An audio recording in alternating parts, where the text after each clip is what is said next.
Hi everybody, I'm Terry Stiles. Welcome to Oxford News This Week. And this week, better water to come and getting rid of garlic. All that and more. The Oxford News begins right now.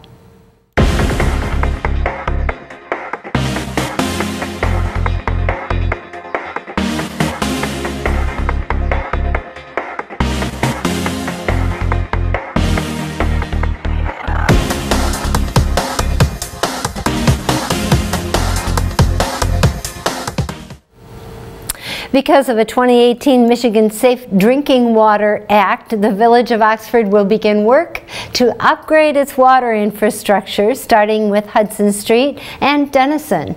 The 2018 Water Act mandates communities to replace lead-based water service lines by 2041, which would require water suppliers to upgrade at least 5% service pipes per year. The work on Hudson and Denison is expected to take 4 to 5 weeks, starting by the end of June, at a cost of nearly $800,000. In concert with the pipe upgrades, the village plans to repave Park Street west of Jersey. Over 100 Girl Scouts came out to help the Pollyanne Trail manager Linda Moran do spring cleaning on the trail, starting the work with the color guard and a moment of silence to commemorate the victims of November 30th. The Scouts from Clarkston, Oxford, Ortonville, Lake Orion, and Rochester started along Lakeville Road, picking up litter and planting trees, improving about 1 mile of the trail, including painting the blue and gold of Oxford School District on rocks. The trees were planted to honor the victims as well. As part of an ongoing Oakland County Invasive Species Management Cooperative, volunteers will pull invasive garlic mustard plants along the Pollyanne Trail this coming Saturday. Volunteers will meet at Indian Wood Road parking lot and Drainer Roads at 9 a.m. and work till noon. Garlic mustard is an invasive biennial spreading hundreds of thousands of seeds every time they bloom. And for those looking to participate in the pull-up campaign, sign on the county website. Gloves and bags will be provided.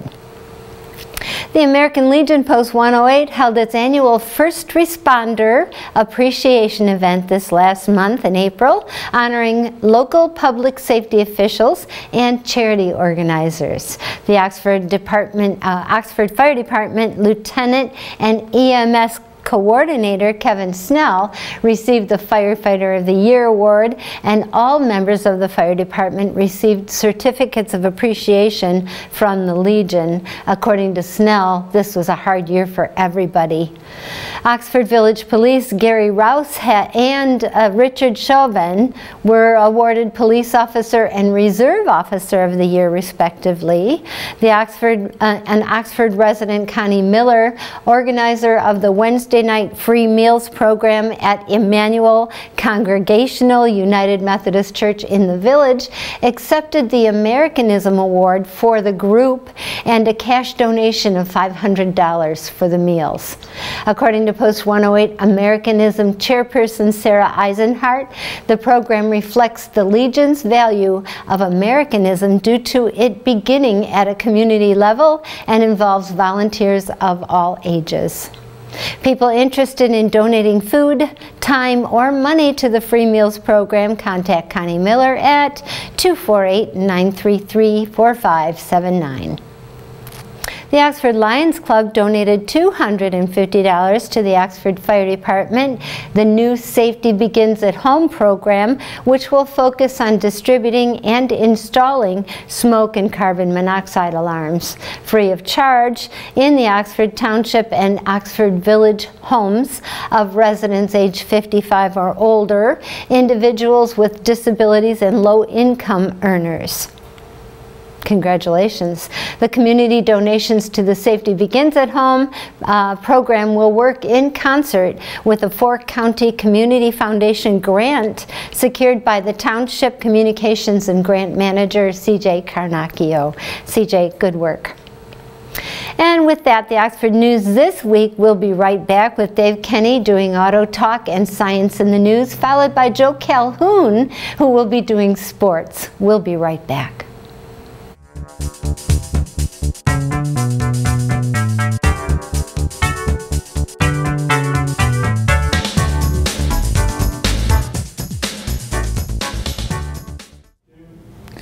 Welcome to Auto Talk. I'm Dave Kenny, and these stories are taken from Automotive News. In our first story, Ford Motor Company is recalling over 253,000 Explorer large crossovers because of a defect that can cause the vehicles to roll away while in park. In April, NHTSA said that the affected vehicles are certain 2020 to 2022 Explorers and Explorer hybrids, and 2020 to 2021 Explorer Police Interceptors, 2020 to 2021 Explorer Police Interceptor hybrids, and Explorer plug-in hybrids. The defect is caused by the rear axle horizontal mounting bolt fracturing during acceleration. The fractured bolt causes a severe noise that customers describe as loud grinding, binding, and clunking, NHTSA said. If the bolt breaks, it can cause the drive shaft to become disconnected, resulting in a loss of transmission torque to the rear wheels. NHTSA said this torque is needed to hold the vehicles in park, and without it, vehicles may roll away while parked. This can cause an increased risk of crashes or injuries. Ford said it was not aware of any reports of accidents or injuries related to the condition. It reported 235 warranty claims involved with the rear axle bolt since December of 2019. Notification letters will be mailed out to affected customers June 6th. Depending on the model, dealers will either replace the bushing and axle cover or update the electronic parking brake software, NHTSA said. And in our next story, it's kind of a woohoo! General Motors will launch electrified versions of the Chevrolet Corvette sports car starting next year, GM President Mark Reuss said on April 25th. Reuss told CNBC that GM will launch an electrified version of the Corvette in 2023, followed by a fully electric version later. The all-electric Corvette will be powered by GM's proprietary Ultium battery platform. In September of 2020, GM reassigned engineers who worked on the mid-engine Corvette to an EV team in an effort to give future EVs a high-performance flair.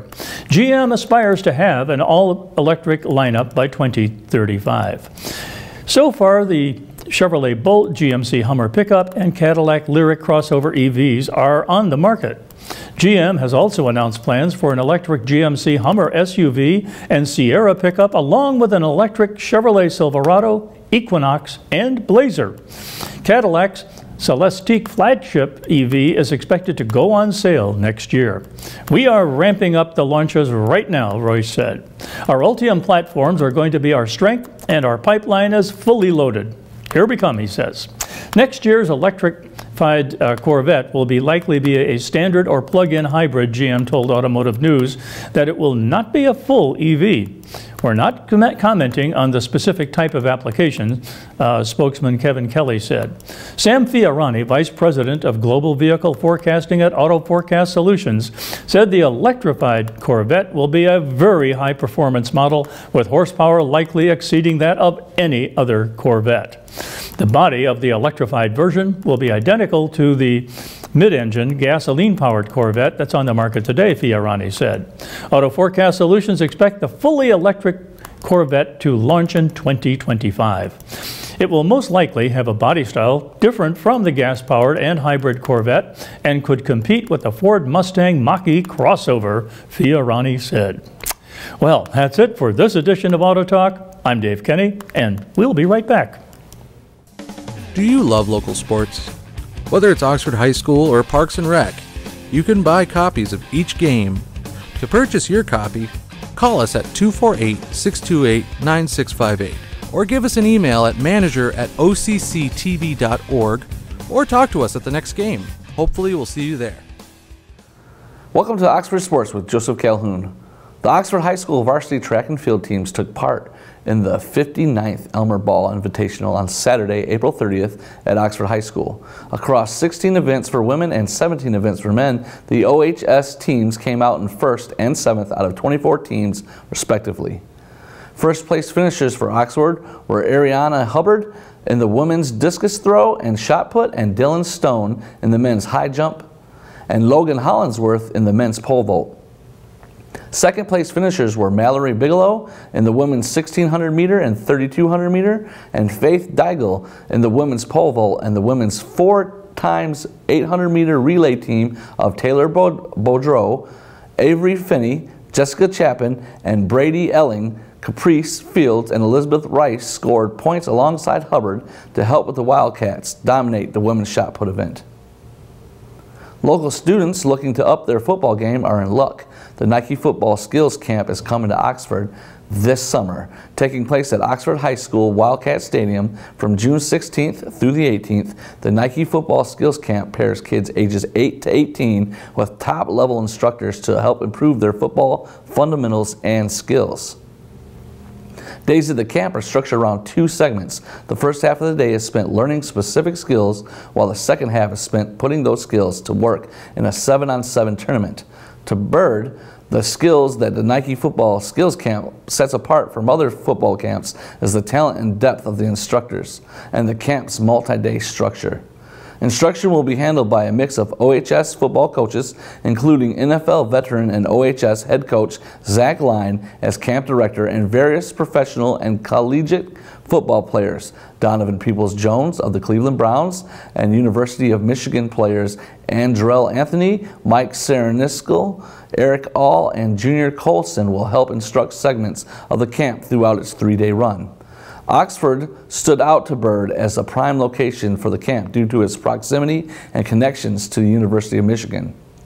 Interested parties looking for more information or want to sign up for the camp can do so at www.ussportscamps.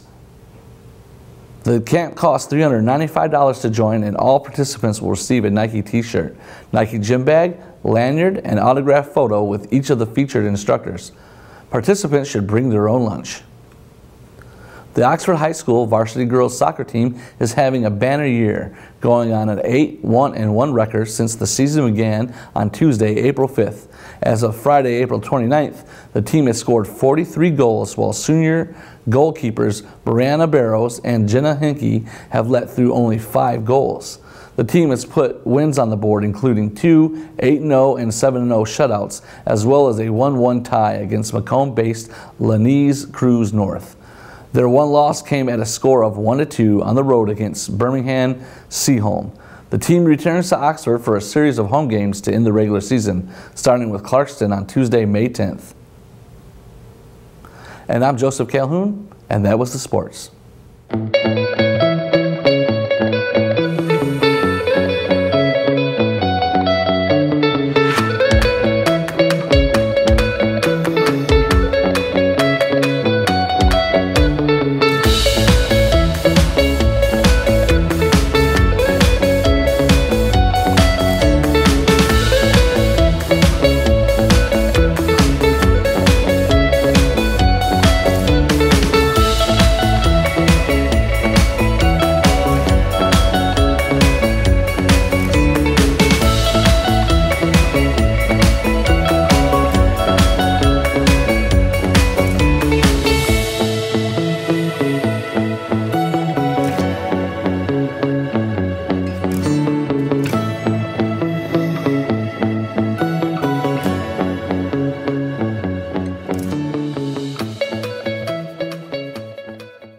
Welcome to Science in the News. I'm Dave Kenny, and this story is taken from New Scientist.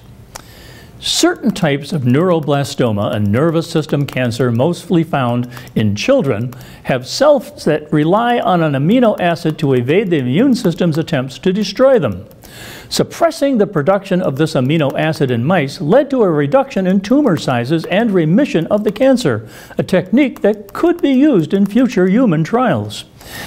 Andres Flores at Harvard University and Hamid Alborzinia at the German Cancer Research Center analyzed tumor cell models of a particularly aggressive type of neuroblastoma. This form has an abnormal expression of the gene MYCN, which causes cells to consume large amounts of iron. This mineral is necessary for cell growth and proliferation, but in excess, it can damage cell membranes and induce cell death, a process known as ferroptosis.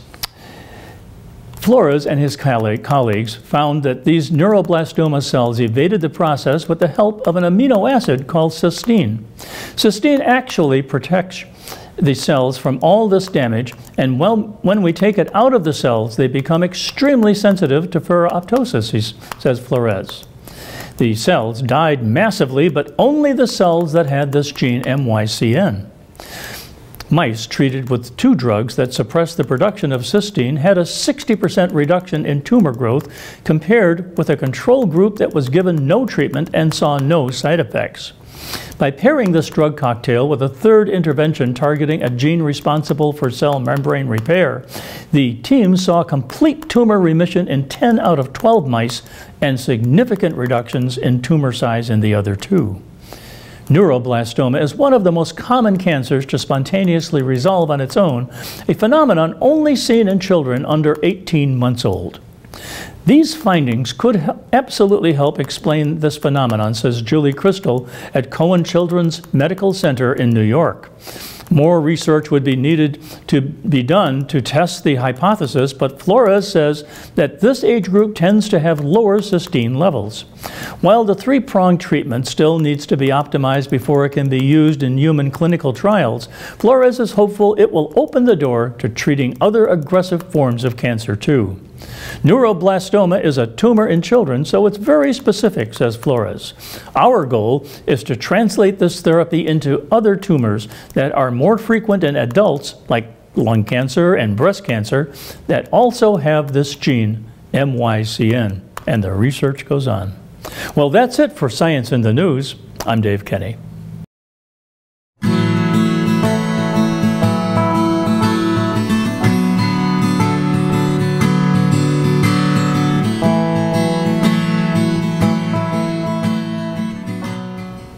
So welcome back to the news desk, and welcome to Joe. I appreciate Joe filling in for Jim. Jim has he's sick again this week, and that's something that he fights with anyhow, but I appreciate that he volunteers. Once in a while we have Chuck Cameron, but I really appreciate that on the spur of the moment. Yeah, it's no problem to me. I love being here and love sharing what we can with the community, and as long as it gets out there, right? No matter what. Matters, yeah. That's the cool thing about working here. We all just kind of know everybody else's position and training hats all the time. Right. Got to be able to be multifaceted for sure. Yep, that's what we are. So if you want to learn more about these stories and others, you can go to Charter Channel 191, AT&T Channel 99. You can catch us on Facebook, YouTube, Rumble. I forget where else you can get us. Roku. Yeah. We have a Roku app that you can download.